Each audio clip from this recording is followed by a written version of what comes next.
And every day it just got worse. Every day I just thought, I can't carry on like this. You know, I cannot go on like this. I just thought I was past the point of no return. I was like, there's no way I can come back from this. How am I ever gonna recover? And all the things that I wanted to do in life, you know, job and family, I was just like, it's never gonna happen. And so a month into my stay in hospital, I decided to run away, and I was going to kill myself because I just thought, what is the point of prolonging this pain? What is the point? You know, and I felt like a burden as well on my family and friends, and there was no way out. So I just thought the only way is to, set my life. So I ran away from the hospital. This was January 2008. So just before my 21st birthday, and I ran away from the hospital and I went to a bridge in central London. I thought about suicide a lot leading up to that. You know, it was always there. It was always like in the back of my mind.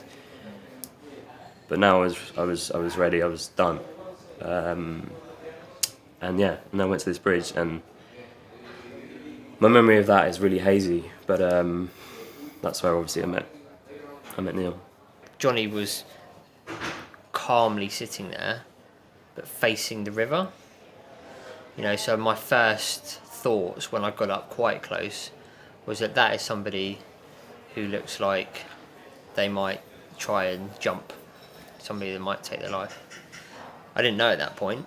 I didn't know if it was just somebody sitting there and they were a bit more eccentric, you know, way more eccentric than the usual person, but I wanted to find out for sure. So I came around the side of him.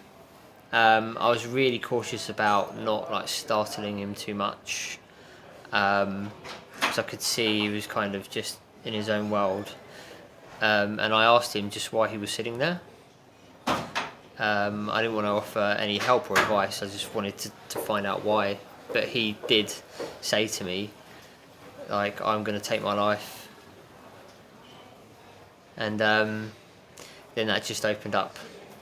Like, quite coincidentally, I found out that we grew up 10 minutes apart from each other. So, like, in the whole big place in London, you know, it's a multinational city, isn't it? You're probably an outsider if you were like born up in London.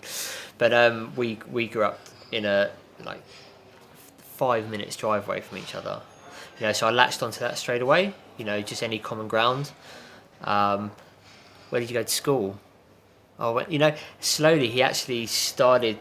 I could see he just became more engaged in the conversation and started to come away from that really dark place where he was, because he really was, like, in the first couple of, like, the first 5-10 minutes of conversation, you know, he would barely look at me, really just in a distraught place. But then, you know, he started to open up a bit, and it became actually more of a conversation. You know, I guess I'd burst his bubble in a way, and then the whole time I was thinking, okay, well, I need to kind of get him away from the side of the bridge. So I said, let's go for coffee. Do you want to go for coffee and have a chat about this? I can remember saying to him, actually, if you want to take your life today, I'm not here to stop you to do that. You know, you're free to make your own decision in life, but I think I would actually really like you to get it off your chest, and I think you owe it to yourself to just have, you know, tell me why, you know, and then let's go and talk about it. And I think that idea started to appeal to him, you know, that if he, like, I guess it's like a bit of solace, somebody to listen to. So he stepped over from the bridge,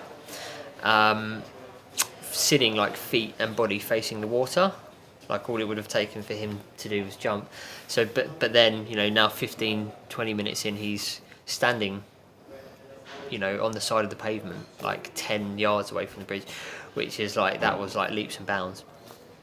A police car came up really abruptly, and Jonny straight away, as soon as the parts of the police got out, Jonny just ran back for the bridge. So I had to grab him.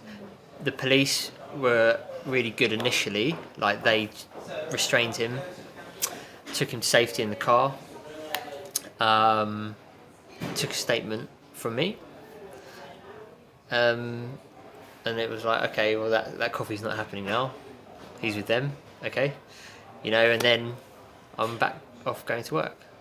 After meeting Neil on the bridge, I was taken away by the police, and I was taken to a local hospital, and I was sectioned, and that was quite traumatic. But something had changed. Something in me had changed. Basically, I had hope. I'd never had hope before. Just from talking to Neil for that space of time, really, he said to me, just very casually, he said to me, he said, "Look, mate, like, I think you'll get better." It was such a simple sort of thing to say, and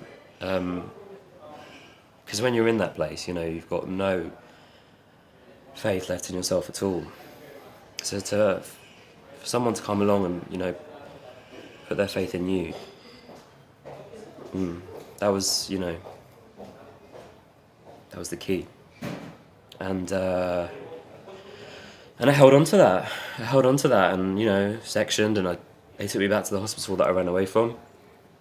And it was hard. But I held on to it, someone believing in me and telling me, you know, they think I could get better.